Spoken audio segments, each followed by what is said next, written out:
Hey guys, back out in the garage here. We started running through, we finished up all the mounting process this year. We got the new bracket on the top. I mean, it's good. And look at this thing. You can probably lift the whole go-kart by this thing. Easy. It's good and stout. Doesn't move. Not a bit. I like it. Take a look.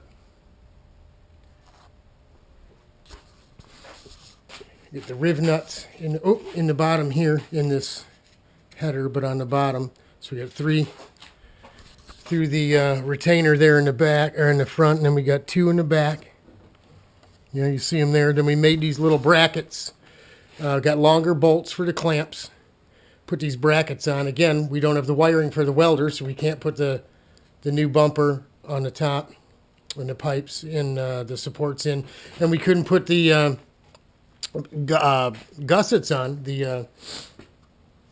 The gusseted tabs on to keep this aluminum from flapping and bouncing, right? So we did the next best thing. It's all temporary. All this stuff's going to come off once we get the new bumper and all that stuff on anyway, but it's good and stout.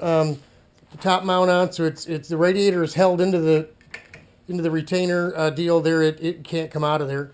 This just stabilizes it even more. So that's it. Now we're playing around with the airbox a little bit. I'm splitting this airbox in two. Yeah, I made a template and then glued two pieces together. Two pieces of raw glass. And then we'll go ahead and bond that in there.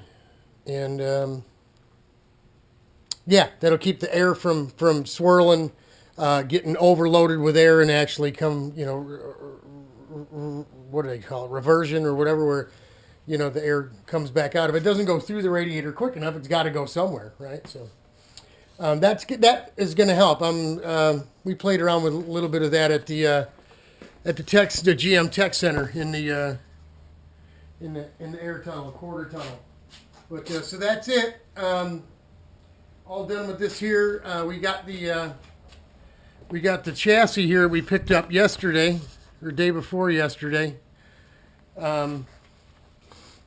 This is an Emic, about 2005.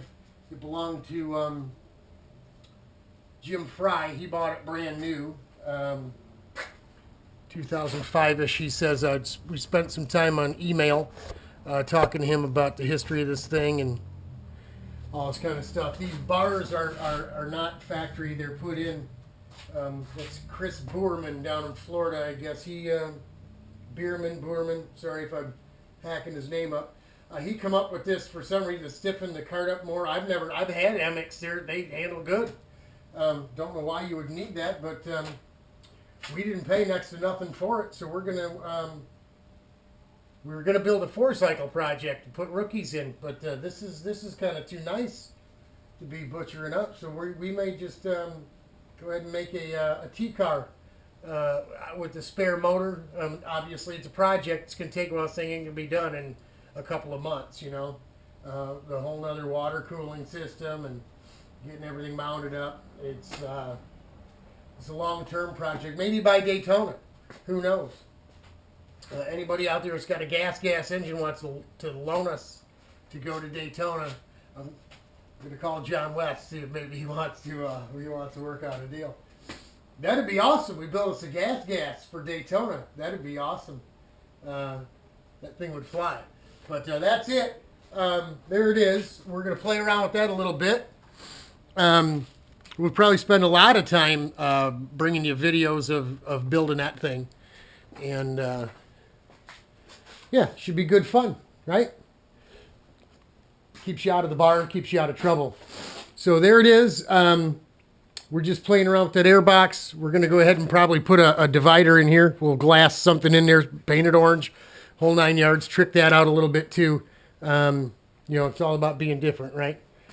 Gotta go. Don't mean to cut you short, but it's off to church. Y'all ought to get there as well. Godspeed. God bless you. We're praying for everybody out there.